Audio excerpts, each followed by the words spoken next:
Hey guys, welcome back. Thanks for joining me this week. Let's talk about self-abandonment. This is a great topic because it embodies all of the mental health practices that we are discussing on this channel. So self-parenting, how to be emotionally healthy, how to be mentally healthy, all of those concepts really tie into this ability to abandon ourselves. And it's something that we learn how to do as kind of a coping mechanism when we're in childhood, and it just trickles into our teenage and adult years, and it really causes a tremendous amount of problems. And a lot of times people don't even realize that they're doing it, and they don't realize that the bulk of their problems have to do with this element of self-abandonment. Now, what is self-abandonment? Self-abandonment is the ability to reject, ignore, suppress parts of yourself. So what you're thinking and how you're feeling when we reject it, when we suppress it, when we just ignore it altogether, when we can even put some guilt and shame on it,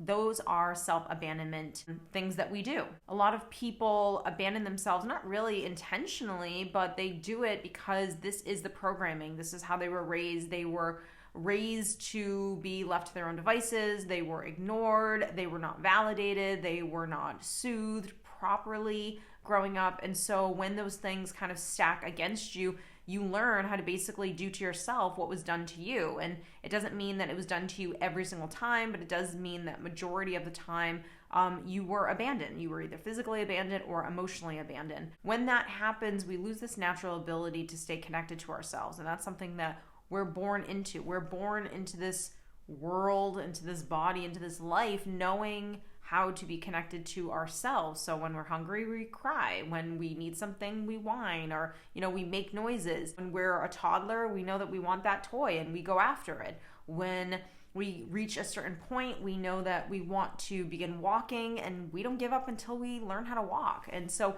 it's that ability to stay connected to yourself that we lose over time, and really that's the thing that you're trying to always get back to.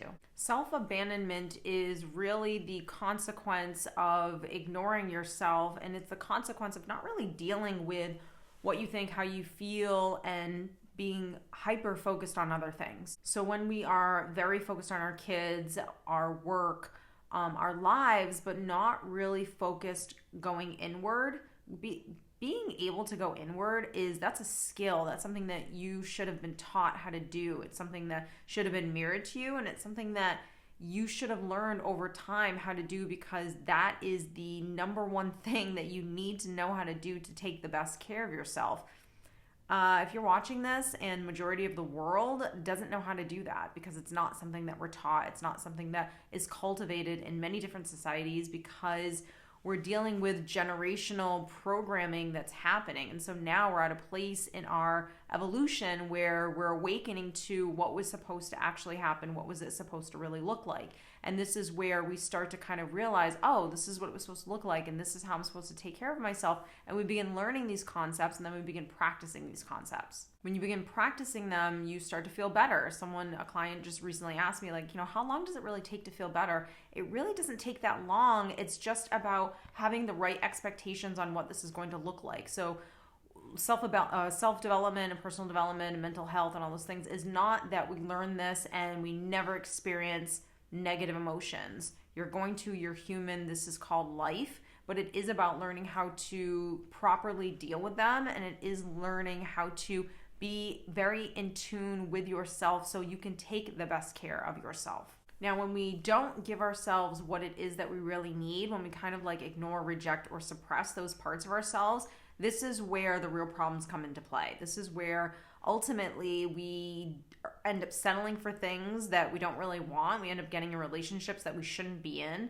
We end up having addictions. We end up having stress. We end up having anxiety. We end up having panic, because we're not really dealing with the root cause of what we're feeling, what we're thinking, and giving ourselves what we need, or going after the things that we do need and pushing ourselves out of our comfort zone. So when we kind of stay stagnant, or like I said, we reject or suppress those parts of ourselves, you start to just build this disconnection with yourself. And the more that disconnection happens, the more you actually will probably look for things outside of yourself in order for you to feel better. This is typically when we start to look for relationships to kind of fill us up and soothe us. This is when we really dive into addictions, whether it's shopping, eating, porn, sex, relationships, FOMO, or a multitude of other addictions, drugs, alcohol, etc., just to kind of like escape what's really going on, and the fact that we're actually not attuned and aligned with ourselves and giving ourselves the things that we really need in order to feel our best.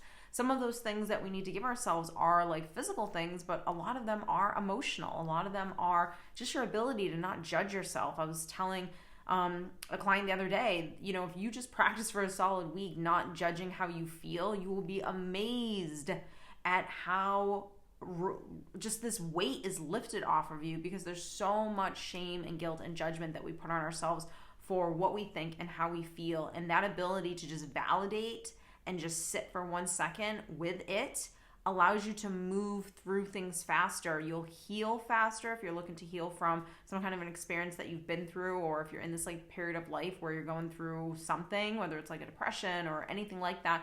You'll be able to really move through this if you don't suppress. Same thing with really achieving things.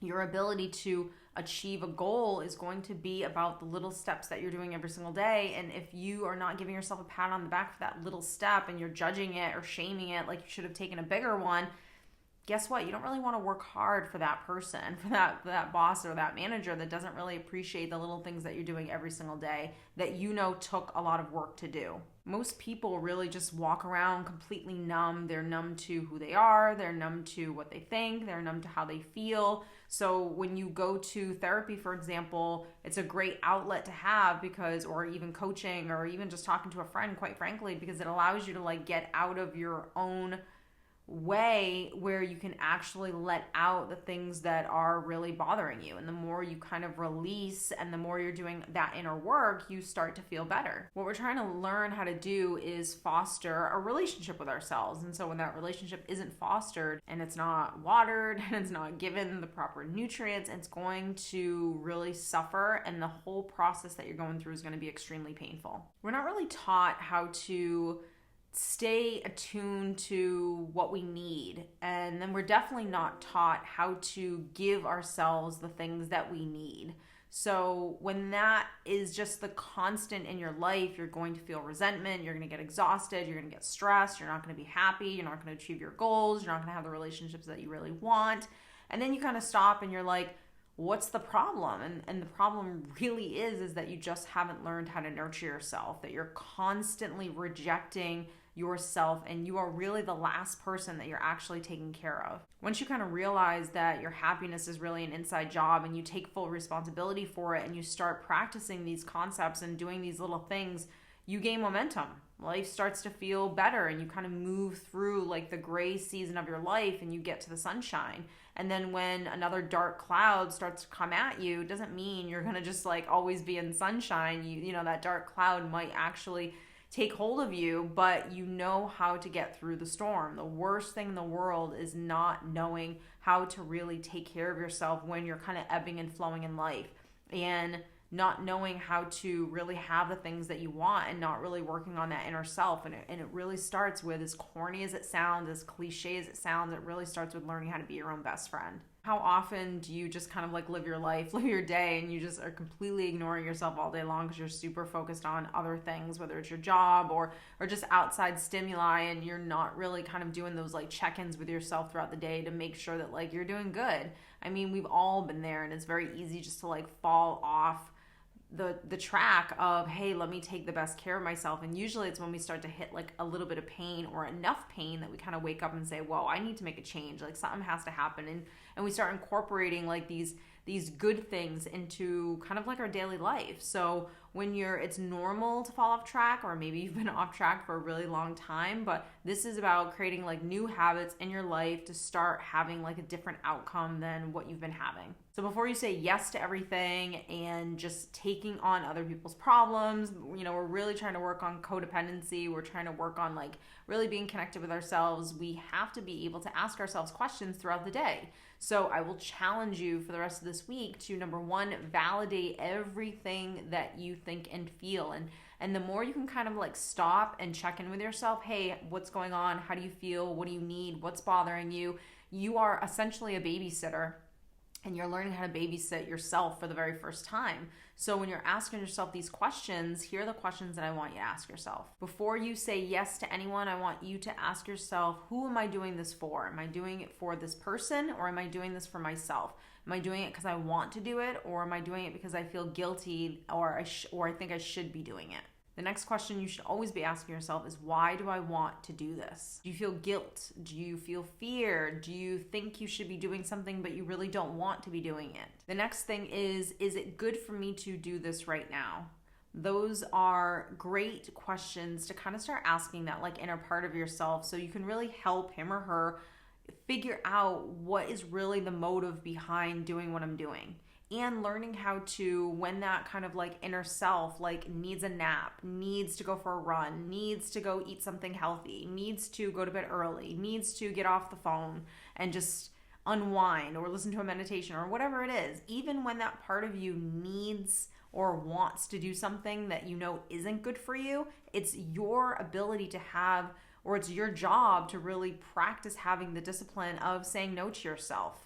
And this is where you start cultivating like a healthy sense of self, a healthy self, versus that part of you that just always wants to either play the victim or get what he or she wants, and it's not really good for you. So it's your job to learn and practice how to be more of the adult and less the child. We know how to play the child role. We know how to play the victim role. It's very, very easy to kind of step in those shoes. This is about cultivating the adult self, and the adult self learning how to take over kind of like that, the mind really, and those thoughts and that ability to just want to suppress. You no longer have to reject, ignore, or suppress yourself. You can actually learn how to take the best care of yourself and start practicing that right now. So I hope you guys have enjoyed this video. I hope it gave you some great tips on how to stop abandoning yourself. I am telling you, this is the number one thing that everyone has to work on. Just becoming really focused on your own self and learning how to be with yourself is the most fundamental thing you will ever learn how to do, and it will wholeheartedly change your life. So I hope you guys have enjoyed this. If you did, don't forget to give it a thumbs up, and don't forget to click subscribe if you have not subscribed to this channel. I make new videos twice a week. We have shorts going on. There's so much information in terms of mental health and all types of stuff. So I hope you have gotten some value from this video, and I will see you in the next one.